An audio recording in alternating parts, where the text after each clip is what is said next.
Та төр цомхон байх, цомхтол хийх тухай оройжинго ярьлаа гişүүд асуулаа.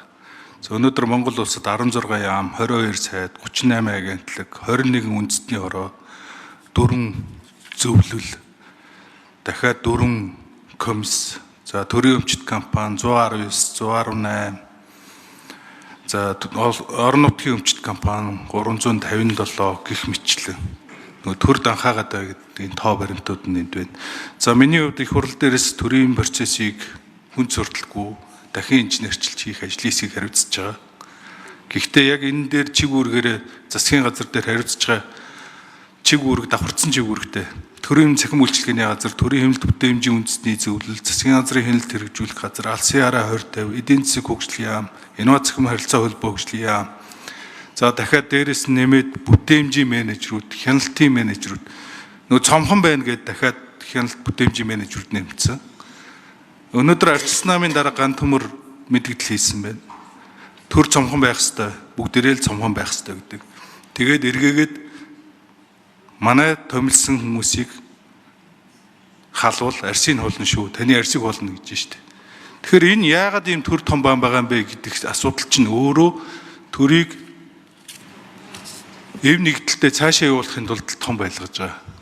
Улс төрийн намуудын оролцоог л хангахын тулд явж байгаа. Энэ улс төрийн шийдвэр. Тэгэхээр энийг та цомхон байлгаж ийм реформыг хийж чадах уу? За энэтэйгээ холбогдлолтой асуулт байгаа нь та төрийг цомхон байлгана гэд ярьж байгаа мөртлөө сая хэд удаад орж байна. Орон сууцчлалтын банк байгуулна. Төрд банк байгаа шүү дээ. Төрийн банк гэдэг. Тэгээ төрийн байгууллагууд, төрийн өмчит компани, төрийн банк нь тооцын гишүүний их хурлын гишүүд мэддэггүй. Нодно хуулиараа орж ирээд төрийн өмчит компаниудын тооцын гишүүдийг нээлттэй болохыг дэмжээгүй. Бараг 100 гаруй тооцын гишүүнтэй юм шиг үлээ. Эрдэнэс Монгол хэдэн тооцын гишүүнтэй мэддэггүй. Тэгэхээр энэний цаана дандаа улс төрийн тохиронууд явж байгаа. Та энийг өөрчилж чадах уу? Тэгэд энэ олон том бүтцэн хувийн хвшилтэйг өөрчлөгддөгөө. За дараагийн асуулт. Өнөөдөр хүүхдийн хөдөлмөрийг устгах олон улсын өдөр 6 сарын 12-ны өдөр Баасан жаргал гишүүн танаас амжилтлан асуугаарай гэж загсны дагуу асууж байна. Засгийн газрын тогтоолоор хүүхдийн хөдөлмөрийг өвөл хаврын уралдаанд хурдан мөрний уралдаанд орохыг хориглосон. Гэхдээ энэ хэрэгжихгүй байгаа. Та үүнийг цаашдаа яаж хэрэгжилтийг хангах вэ? Энэ дээр таны байр суурь, таны үзэл бодлыг бас сонсомоор байна. Манай ихэнх гишүүд бас морь үйдэг болохоор Монгол хүний сүлд хиймэр гэж яриад дэмждэг юм блэ. За би чуулган дээр бол цомхон гэхээсээ илүү зохистой төр гэж ярьж байгаа. Зохистой өөрөө чигтай бүтээмжтэй төрийн тухай ярьж байгаа.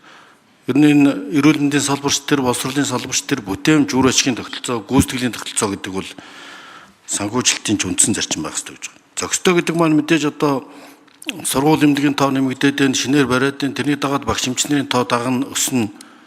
Тэгэхээр тэрний цомхон болгоод байх нь юу вэ гэж.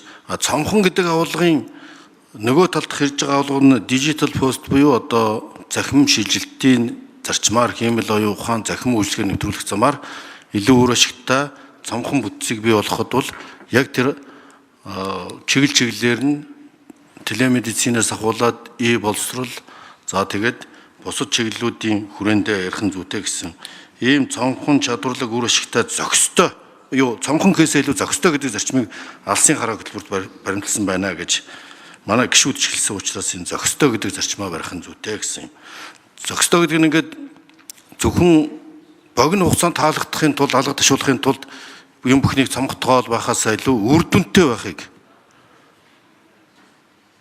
зорилгоо биелүүлсэн байхыг зарчмаа болгоно гэсэн энэ агуулгаар тодруулж хэлмээр байна.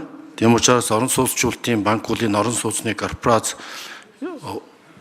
одоо энэ төрийн бүтцүүд байгаа тэр данхаатсан бүтцүүдтэй харьцуулахад илүү хялбар төрийн банкыг ч гэсэн орон сууцны банк болгон төрөлжүүлэх өдөө аж ахуйн санхүүжилт, хоршоочилтын санхүүжилтыг ч гэсэн төрөлжүүлэх ийм шаардлагатай уялдуулж хэрэгжүүлнэ.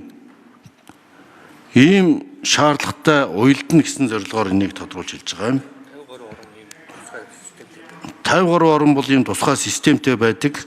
Нэг ялангуяа манайх шиг энэ гэр хороолол энэ барилга төлөвлөлт, газар ашиглалт, за эрэлт нийлүүлэлт нь эмх замбраагүй барилгын материалын үйлдвэрлэлээс ахуулаад барилгын нийлүүлэлт худалдаа авалтын зээлийн схем нь уялдаагүй ийм зохион байгуулалтгүй зах зээлийн бус ийм шахуу ийм зарчим бол үр ашиг багтаа байгаа нь олон улсын туршлагаар нотлогдож байгаамаа. Энэтхэг Тайланд, Өмнөд Солонгос бол яг ийм зарчмаар илүү үр ашигтай, эффективны үр ашигтай, үр дүнтэй бүтээмжтэй хэрэгжүүлсэн жишг судалгаанууд байгаамаа.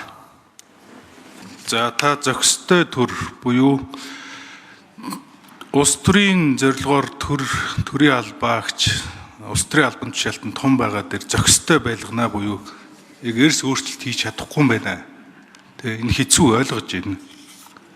Хоёрдугаар та орон сууцны банк буюу нэмж төр банк байгуулахгүй төрийн банкныхаа тэр чиг үүргийг төрөлжүүлээд орон сууцчлалтын зорилттой болгоно гэж хэлж гин гэж ойлголоо. Би сая таны хариултаас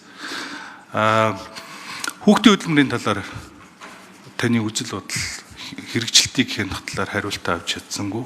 За өөр нэг тодруулах асуудал бол одоо өнөөдөр бид нар кибер болон мэдээллийн аюулгүй байдлын асуудал үндэсний аюулгүй байдлын хэмжээнд хүрэхээр хэмжээнд ноцтой болсон байгаа. Та энэ чиглэлээр бол нэлээ их ярьдаг хүний хувьд бас үүн дээр анхаарахаас зайлшгүй асуудал үүссэн байгаа шүү. Та хариултаа авъя. За хүүхдийн хөдөлмөр бол Монгол үндэстний ондоошил ижилсэл соёлтой бас салшгүй холбоотой. Жишээлбэл уралдаанд хүүхд онуулах юм бол Америкт бол энэ болохгүй хориотой. Гэтэл Швейцарт бол хүүхэд цанаар хөлд орохдоо адилхан гулгадаг. Тэнд бас л хүүхдийн эрхийн асуудал альпийн нуруунд дээр гулгаж явдаг. Тэгэхээр энэ үндэсний онцлог ондоошил ижилсэл бол энэ Монгол наадам бол Монгол улсын бас оюуны дархлаа монголчуудын олон мянган жилийн энэ уламжил уялдаатай ийм асуудал энийг одоо хуулиар зохицуулсан харьцаатай. Хуулиндаа тэгээ заасан бүрдүүлж гişүүн тодорхой хэлж байна. За кибер аюулгүй байдлын тухай хууль бол энэ хүүхдийн хөдөлмөрийн конвенц, хүүхдийн эрхийн конвенцуудаар энэ тодорхой хязгаарлагдсан энийг хуулиар зохицуулсан. Энийг засгийн газар бол хууль биелүүлэх үүрэгтэй учраас тэр үндэд хэрэгжүүлдэг. Үлийн уралдаантай энэ ч гэсэн хууль. За кибер аюулгүй байдлын асуудлаар анар гişүүнтэй санал нэг байна. За энэ зохистой төрийн асуудал гэдэг бол алсын хараа бодлогын баримт бичиг тусгацсан нэр томьёо байгаамаа. Энэ улс төрөөс үл хамааран зохистой үр ашигтай байх асуудлыг тэгж томьёолцсон юм. За тэр кибер аюулгүй байдлаас гадна сошиал мэдээллийн дан, психологийн дааны хэлбэрт когнитив вор буюу одоо тань мэдхүү нөлөөллийн үйл ажиллагаанд шилжчихсэн. Ийм учраас кибер аюулгүй байдал, сошиал зохицуулалт, хүний эрхийг хамгаалах асуудал, хэмэл оюун ухаанаар үдирдсэн сошиал медиагийн асуудлууд бол кибер аюулгүй байдлын салшгүй нэг хэсэг болсон. Энийг зохицуулах шаардлагатай гэсэн тантай санал нэг байна.